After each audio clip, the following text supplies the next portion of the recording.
músculo platisma e é músculo trapézio. Aqui é o músculo esternocleidomastoide. Aqui é o músculo esternoióide. Aqui é o músculo omoioide. Aqui é o músculo esternotireoide.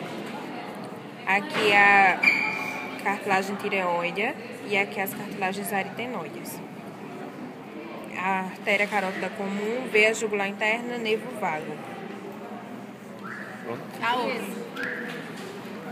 Esse aqui puxa quem sabe. Músculo platisma, músculo trapézio, os músculos profundos do pescoço, músculo esternoióide, músculo omoioide e aqui é o esternotireoide.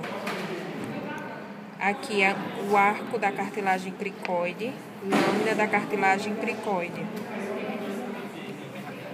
Veia jugular interna, artéria carótida comum e nervos vagos. Isso aqui é qual? Constrictor? É, mas não dá pra diferenciar qual é.